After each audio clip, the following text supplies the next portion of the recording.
पहले एक बार फिर स्वागत है आपका यूनिक एस एकेडमी बाई गुलफाम अली राजी में। गढ़वाल का इतिहास पढ़ रहे हैं, खास करके परमार वंश का। तो 17वीं सदी का प्रसिद्ध इंजीनियर किसे कहा जाता है? माधो सिंह भंडारी को। अच्छा, आपको पता है कि नागकटी रानी जो है वो रानी कर्णावती को कहा जाता है। अच्छा, रानी कर्णावती जो थी किसकी पत्नी थी और किसकी माँ थी? जब रानी कर्णावती के पति पृथ्वीपति शाह नहीं, महीपति शाह जो हैं वो रानी कर्णावती के पति थे। इनकी जब मौत हुई तो उस समय इनका बेटा पृथ्वीपति शाह जो था वो अल्पायु था, कम उम्र का था। तो रानी कर्णावती ने कुछ समय के लिए संरक्षक रानी के तौर पर काम किया, जिस तरह से रानी ताराबाई ने काम किया था, रानी दुर्गावती ने काम किया था। इसलिए इनको गढ़वाल की ताराबाई और गढ़वाल की दुर्गावती भी कहा जाता है। अच्छा, ऐसा क्या हुआ कि मुग़लों के इस समय मुग़ल जो राजा था वो था शाहजहाँ। मुग़लों और गढ़वाल के या मुग़लों या परमारों के संबंध क्यों ख़राब हुए? क्योंकि इससे पहले के जो राजा थे उनके मुग़लों से संबंध बहुत अच्छे थे। इस समय संबंध क्यों ख़राब हुए? एक्चुअली जो महीपति शाह हैं उन्हें स्वतंत्रता प्यारी थी। उन्होंने मुग़लों की अधीनता जो है, ग़ुलामी जो है मानने से इनकार कर दिया था। तो यही सिलसिला रानी कर्णावती के समय में चला। तो कौन सा मुग़ल सेनापति था जिसने करीब 1 लाख की सेना लेकर के गढ़वाल पर हमला किया था? लेकिन रानी ने बहुत ही वीरता से इस हमले को नाकाम कर दिया था। आज जो आप देखते हो ना, देहरादून का प्रसिद्ध शहर कर्णपुर या पृथ्वीपुर, ये रानी कर्णावती ने बसाए थे। तो इनके बारे में डिटेल से हम लोग जानेंगे। अंत तक जुड़े रहिए हमारे साथ। शुरू करते हैं महीपति शाह से। अच्छा, महीपति शाह के बारे में हमने पिछले 3rd सेशन में बहुत कुछ बातें कर ली हैं। हम थोड़ा सा उसको रिकैप कर लेते हैं। महीपति शाह का जो समय था वो सन 1631 से 1634 का, 3 साल इन्होंने राज किया। अब होता यह है, पिछली वीडियो में मैंने आपको बताया था कि दावा, तिब्बत का जो दावा राज्य है, दक्षिण तिब्बत का जो दावा या दावा राज्य है, उस पर गढ़वाल के राजाओं ने हमला कर लिया था और उसे अपना अधीन राज्य बना लिया था। उसको आप ये कह सकते हैं कि उसका गढ़वाल में विलय नहीं हुआ था। दक्षिणी तिब्बत जिसे दावा राज्य कहते थे, उसका गढ़वाल में विलय तो नहीं हुआ था, लेकिन गढ़वाल के राजाओं ने उन्हें अधीनता मानने के लिए मजबूर कर दिया था। लेकिन अक्सर यहाँ पर बगावतें होती रहती थी। अच्छा, इसी समय क्या होता है, महीपति शाह के समय में इनके एक सेनापति थे लोदी रिखोला। इन्होंने क्या किया, लोदी रिखोला ने दावा पर फिर से हमला किया। हमला करने के बाद जो साउथ तिब्बत या दावा स्टेट है उस पर सीधा कंट्रोल कर लिया। ये बिल्कुल ऐसे ही आप समझो जैसे कि सन 1757 में प्लासी की लड़ाई हुई। प्लासी की लड़ाई में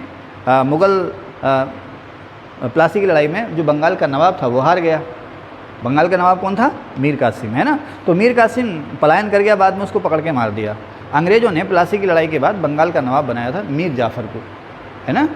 मीर जाफ़र जो था वो कठपुतली नवाब था अंग्रेज़ों का। कहने का मतलब ये है कि बंगाल का जो नवाब था एक तरह से अंग्रेज़ों के अधीन था। अंग्रेज़ों ने सीधा शासन उस पर नहीं किया। 1764 में एक बार फिर से बक्सर की जब लड़ाई हुई है, तो इस लड़ाई में अंग्रेज़ों ने मुग़ल बादशाह को भी, तो अवध के नवाब को भी, तो बंगाल के नवाब को भी हराया। अच्छा, इन तीनों को हराया, लेकिन इन तीनों को हराने के बाद भी इन्हें बने रहने दिया अपने अधीन राजा के तौर पर। लेकिन बाद में सन 1770 के आसपास अंग्रेज़ों ने बंगाल को सीधे अपने हाथ में ले लिया था। कहने का मतलब ये है कि वहाँ पर प्रत्यक्ष शासन शुरू कर दिया था। तो उसी तरह से पहली बार महीपति शाह के समय में साउथ तिब्बत का जो दापा या दावा स्टेट है उस पर परमार वंश का सीधा शासन शुरू हो गया, या गढ़वाल का या उत्तराखंड का सीधा शासन शुरू हो गया। किसके समय में? महीपति शाह के समय में। किसने ये उपलब्धि पाई? लोदी रिखोला। खैर, लोदी रिखोला तो वापस आ गए और कुछ समय बाद जो दापा सेना थी वो फिर से संगठित हुई और संगठित होकर उन्होंने बगावत कर दी। और ये बगावत इतनी भयंकर थी कि यहाँ पर जितने भी गढ़वाल के सैनिक थे वो सारे मारे गए। ऐसे में अब महीपति शाह ने भेजा था माधो सिंह भंडारी को। ठीक है साहब, माधो सिंह भंडारी को भेजा गया अब सेना के साथ। अब वो वहाँ गए और उन्होंने जो है कि उस बगावत को ख़त्म किया। अच्छा, किताबों में बहुत ज़्यादा कुछ लिखा हुआ नहीं है। किताबों में सिर्फ इतना लिखा हुआ है कि उसके बाद उन्होंने तिब्बत और उत्तराखंड के बीच में जो सीमा को लेकर के झगड़ा था उसका समाधान किया। कहने का मतलब ये है कि वो बगावत तो शांत हो गई, दापा स्टेट ने एक बार फिर से अधीनता मान ली, लेकिन जो डायरेक्ट रूलिंग थी दापा स्टेट या दावा स्टेट पे वो ख़त्म हो गई और सीमा बन गई कि यहाँ तक तुम्हारी सीमा और यहाँ तक जो है वो हमारी सीमा। ठीक है, किसने कि अब आपसे पूछ सकता है कोई भी, देखो कई सारे सवाल हो रहे हैं कि किसके समय में साउथ तिब्बत या दापा पर परमारों का डायरेक्ट कंट्रोल शुरू हुआ या सीधा शासन शुरू हुआ? महीपति शाह के समय में। किसने दापा स्टेट, किसके समय में दापा स्टेट में बगावत हुई और सभी गढ़वाली सैनिक मारे गए? किसके समय में? इनके समय में। अच्छा, दापा स्टेट पर सीधा शासन किस सेनापति की वजह से हुआ? लोदी रिखोला की वजह से। ठीक है, अब वो आपसे पूछेगा कि इस बार फिर से जब बगावत हुई तो इस बगावत को किसने ख़त्म किया? माधो सिंह भंडारी ने। या आपसे यही पूछ सकता है कि दक्षिणी तिब्बत और गढ़वाल के बीच में, या परमाणु और दक्षिणी तिब्बत के बीच में जो सीमा के झगड़े थे, जैसे भारत चीन के बीच में सीमा का झगड़ा है, तो जो सीमा के झगड़े थे वो फाइनली किसने सुलटाए? माधो सिंह भंडारी ने। किसके समय में? महीपति शाह। ठीक है, अच्छा आगे चलते हैं। अच्छा, माधो सिंह भंडारी जो है कुछ और चीज़ों के लिए जाने जाते हैं। इन्हें 17वीं शताब्दी का इंजीनियर कहा जाता है, परमार वंश का इंजीनियर, गढ़वाल का प्रसिद्ध इंजीनियर कहा जाता है। क्यों कहा जाता है? एक्चुअली टिहरी जिले में एक गाँव है मलेथा, जहाँ के रहने वाले थे, मलेथा गाँव के रहने वाले थे। तो अब मैंने जैसे ये एक सर्किल बना दिया, यहाँ पर मलेथा गाँव है। अच्छा, इसके एक और जो चंद्रभागा नदी है और दूसरी ओर है अलकनंदा नदी। लेकिन दिक्कत यह है कि इसके दोनों ओर नदियाँ होने के बावजूद भी मलेथा गांव में पानी का ज़बरदस्त संकट है। इतना संकट है कि पूछो मत, पलायन यहाँ से होने लगा है। क्यों? क्योंकि चंद्रभागा नदी बहुत ऊपर है, इसका पानी नहीं आ पा रहा, और अलकनंदा नदी जो है वो गांव से नीचे की घाटी में, इसका पानी भी जो है वो अपलिफ्ट नहीं हो पा रहा है। तो माधो सिंह भंडारी ने क्या किया था कि एक पहाड़ी में सुरंग बनाई। पहाड़ी में सुरंग बना करके धीरे धीरे, बहुत मेहनत के बाद एक पहाड़ी में सुरंग बना करके चंद्रभागा नदी का पानी जो है वो मलेथा गांव तक लाया गया, और ये पानी नीचे अलकनंदा नदी में छोड़ दिया गया। ठीक है ना, जो छोटी नहर होती है पहाड़ पर उसे कहते हैं गूल। क्या कहते हैं? गूल कहते हैं। तो अब मलेथा ने ये गूल बनाई थी, तो इसी के नाम पर ये प्रसिद्ध हो गई मलेथा की गूल। सॉरी, मलेथा गांव में ये गूल बनी थी, आई एम सॉरी, मलेथा गांव में ये गूल बनी थी, इसीलिए फेमस हो गई क्या? मलेथा की गूल। किसने बनाई थी ये? माधो सिंह भंडारी ने। अच्छा, जब ये गूल बन करके तैयार हो गई तो अब इसमें पानी नहीं आता साहब। दिक्कत समझ में नहीं आ रही, पानी क्यों नहीं आ रहा इसमें? नदी का पानी सारा कुछ चैनल वैनल बन गया, लेकिन पानी नहीं आ रहा है।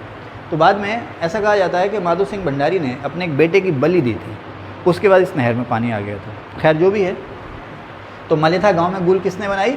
माधो सिंह भंडारी ने। मलेथा गांव कहाँ पर है? ये टिहरी जिले में। ठीक है ना, ओके। अच्छा, ये मलेथा गांव किन दो नदियों के बीच में? चंद्रभागा और अलकनंदा नदी। या ये कह सकते हैं कि मलेथा गांव की जो गूल है किन दो नदियों को जोड़ती है, या किसका पानी किस में डालती है? चंद्रभागा पानी अलकनंदा में। ठीक है, आगे चलें। खैर, अब ये जो माधो सिंह भंडारी हैं, ये न केवल बहादुर थे, लड़ाकू थे, बल्कि ये वफादार भी थे। जिस तरह से राजपूताना में दुर्गादास की बहादुरी के चर्चे हैं, उसी तरह से इनके टिहरी में चर्चे हैं। तो इन्हें कहा जाता है गढ़वाल का दुर्गादास। वही दुर्गादास हैं, मैंने बताया था ना, जब औरंगजेब के समय में राजा मारवाड़ के राजा जसवंत सिंह की मौत हुई थी, तो कुछ समय बाद जब विवाद बढ़े मारवाड़ की सेना और मुग़ल सेना में, तो औरंगजेब की सेना ने मारवाड़ की रानी, उसके बेटे और बहुत सारे सैनिकों को अपने यहाँ बंदी बना लिया था। तो उस समय दुर्गादास ने उनकी जान बचाई थी, और मारवाड़ में फिर उसके बाद जो स्वतंत्रता आंदोलन चला था मुग़लों से, उसके नेता जो थे वो दुर्गादास ही थे। तो बहादुरी के लिए, वफादारी के लिए इन्हें कहा जाता है गढ़वाल का दुर्गादास। इन्हीं के बेटे की पत्नी है मथुरा वैराणी। क्या नाम है? मथुरा वैराणी। इनके पुत्रवधू का मतलब क्या होता है? बेटे की पत्नी। तो मथुरा वैराणी जो हैं माधो सिंह भंडारी की पुत्रवधू थी। अच्छा, ये जो मथुरा वैराणी हैं इतिहास में क्यों अमर हो गई हैं?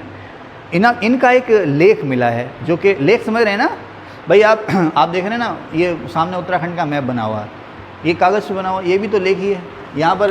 अब अगर आप इसको देखो तो ये भी लेख ही है, इसमें जनरल नॉलेज लिखी हुई है, ये भी तो लेख ही है ना। अब हमने ये वाइट बोर्ड पर बना रखा है, कागज़ पे आप लिख लें, कपड़े पे लिख लें। उस दौर में होता क्या था, तांबा जो है जल्दी से गलता नहीं है, चांदी तो गलती ही नहीं है, ठीक है ना। तो बहुत से लोग क्या थे, चांदी पे आमतौर पर चांदी महंगी पड़ती थी, तो तांबे की शीट पर कुछ लिख देते थे अपने बारे में, खास करके राजा या किसी को मान लीजिए कोई सर्टिफिकेट देना है तो तांबे की शीट पर लिख करके दे दिया, तो उसी को अभिलेख या इंस्क्रिप्ट या लेख कहते थे। तो मथुरा वैराणी ने क्या किया था, चांदी की शीट पर कुछ लिखा और लिख करके देवप्रयाग में जो रघुनाथ मंदिर है उसके दरवाजे पर टांग दिया था। तो अब चांदी को शुद्ध हिंदी में क्या कहते हैं, रजत। तो इसीलिए इनकी जो पुत्रवधू हैं किसकी लेखिका हैं, एक रजत पत्र या चांदी की शीट पर एक लेख की लेखिका है। ये कहाँ मिलता है, देवप्रयाग में रघुनाथ मंदिर पर। अच्छा, ये जो लेख है इससे बहुत सारी जानकारियाँ मिलती हैं, खास करके जो परमार वंश के जो राजा हैं उनके नामों की लिस्ट हमें मिलती है, ठीक है। अच्छा, अब ये जो महीपति शाह हैं, इन्होंने क्या किया इन्होंने शाहजहाँ की अधीनता नहीं मानी थी। इससे पहले कि जो राजा थे उन्होंने मुग़लों की अधीनता मान ली थी। जिस तरह से कुछ राजपूतों ने मुग़लों की अधीनता मान ली थी ना, उसी तरह से टिहरी के कुछ राजाओं ने भी मुग़लों की अधीनता मान ली थी या दोस्ताना संबंध बना लिए थे। लेकिन जब एक अमीर और एक गरीब दोस्ती करते हैं ना, तो गरीब जो है हमेशा नीचे रहता, अमीर हमेशा ऊपर रहता। तभी तो कहते हैं ना दोस्ती किस में होती है, बराबर वालों में, है ना। कहावत है ना कि भैया दोस्ती हमेशा बराबर वालों में होती है। तो खैर, तो वो दोस्ती नहीं थी, एक्चुअली अधीनता थी। लेकिन महीपति शाह ने मुग़लों की या शाहजहाँ की अधीनता मानने से मना कर दिया, कहने भी हम आपकी अधीनता नहीं मानेंगे। इससे शाहजहाँ जो था वो नाराज़ हुआ। झगड़ा नहीं हुआ, लेकिन शाहजहाँ नाराज़ हुआ। जो दोस्ताना ताल्लुकात थे वो दुश्मनी में तो नहीं बदले, लेकिन खिंचाव आने लगा। इसे कहते हैं संबंधों में कटुता आ जाना, है ना। जैसे भारत पाकिस्तान, भारत चीन के संबंधों में कटुता है, ठीक है ना। ओके, तो अब हो गया महीपति शाह ने शाहजहाँ की अधीनता नहीं मानी, इससे दोनों के संबंधों में जो है वो कटुता आ गई, ठीक है ना। अब कटुता आ गई। अब महीपति शाह ने अजयपाल की भांति जो शुचि रोटी प्रथा है उसको शुरू किया था। अजयपाल के समय में ना सेना में आपस में वर्ण को लेकर के झगड़ा होने लगा कि भाई हम इसके हाथ का नहीं खाएंगे, इसके हाथ का नहीं खाएंगे या इसके हाथ का नहीं खाएंगे। तो यही काम जो है महीपति शाह के समय में भी होने लगा, सेना में वर्णभेद होने लगा। तो अब इन्होंने क्या किया था, शुचि रोटी प्रथा शुरू की थी। अच्छा, महीपति शाह का अंत जो है बड़ा अजीब है। हरिद्वार में कुंभ मेला चल रहा था, ये भी आए हरिद्वार कुंभ में घूमने के लिए, राजा आए। तो इन्होंने क्या किया, ऐसा कहा जाता है कि उस समय जब कुंभ मेला चल रहा था तो नदी में स्नान के दौरान इन्हें कुछ नगा साधु दिखाई दिए, जिनके शरीर पर कपड़े नहीं थे। स्नान करते हुए कुछ नगा साधु दिखाई दिए, तो इन्होंने कुछ नगा साधुओं की हत्या करवा दी थी, ऐसा कहा जाता है। इन्होंने कुछ नगा साधुओं की हत्या करवा दी। अब हत्या करवा दी, यहाँ से वो चले गए। लेकिन कुछ समय बाद ये जो है वो इन्हें मतलब वो चीज़ अखरने लगी। इन्हें लगने लगा कि यार मैंने कुछ जो है गलत कर दिया। ये डिप्रेशन में चले गए। डिप्रेशन समझते हैं ना, कुछ समय बाद ये डिप्रेशन में चले गए। अब होता क्या है कि मैंने लिखा भी है हरिद्वार कुंभ में अनेक नगा साधुओं की इन्होंने हत्या की। किसने की, महीपति शाह ने। यहीं से ये डिप्रेशन में चले गए। अब एक बार ये ऋषिकेश जो है तीर्थ यात्रा के लिए गए, तो ऋषिकेश में एक मंदिर है जिसका नाम है भरत मंदिर। उस मंदिर के पास जब पहुँचे तो इन्हें लगा कि वहाँ पर जो भरत की मूर्ति है वो इन्हें एक आँख से इशारा कर रही है या घूर रही है। एक आँख से इशारा कर रही है या घूर रही है ना। एक गांव देहात में कहावत है, काना कौन जिसकी आंख में टेंटरा, ये चोर की दाढ़ी में तिनका, है ना। तो एक ना वो एक बहम इनके मन में पैदा हो गया। उसी बहम से इन्हें लगने लगा कि यार ये मूर्ति मुझे घूर रही है, इशारा कर रही है, वो कह रही है कि देख तूने पाप किया। इनके साथ ऐसी ही घटनाएं होने लगी, बहुत परेशान रहने लगे। इसके बाद क्या हुआ, एक जो सैनिक है त्रिमल चंद से रण भिक्षा मांगी। रण भिक्षा का मतलब क्या है, इसका मतलब है कि आओ मुझसे युद्ध करो और युद्ध करते हुए मुझे मार दो, युद्ध करो और युद्ध करते हुए मुझे मार दो। तो त्रिमल चंद से रण भिक्षा मारी और लड़ते हुए जो है ये मृत्यु का शिकार हो गए। बिल्कुल ऐसी है जैसे मान लो मैं आपसे कहूँ कि हाँ भाई आओ लड़ो, और अब ये तंदुरुस्त हो, मैंने कहा तब तक लड़ते रहना जब तक मैं आगे का शब्द नहीं बोल रहा, ठीक है ना। तो समझ रहे साहब, तो त्रिमल चंद से इन्होंने रण भिक्षा मारी और लड़ते हुए इनकी मौत हो गई। अब जब इनकी मौत हुई तो इनके जो बेटे थे पृथ्वीपति शाह, इनकी उम्र कम थी, लेकिन वारिस यही थे तो इन्हें राजा बनाया गया। पृथ्वीपति शाह का समय 1634 से 1664 तक का, यानी कि 30 साल पृथ्वीपति शाह ने राज किया।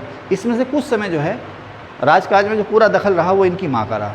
इनकी माँ जो थी वो थी रानी कर्णावती। तो पृथ्वीपति शाह महीपति शाह के पुत्र थे। कुछ समय इनकी माँ रानी कर्णावती ने एक संरक्षक रानी के रूप में राज किया। तो अब रानी कर्णावती के बारे में थोड़ी सी बात कर लेते हैं। इनका टाइटल है नाक कटी रानी या नाक काटने वाली रानी।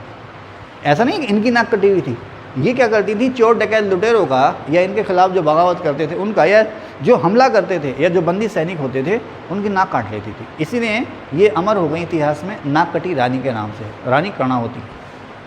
अब आपको पता है कि महीपति शाह के समय में ही मुगलों के और रानी के बीच में या टिहरी या गढ़वाल या परमारों के बीच में संबंध जो थे वो खराब हो गए थे।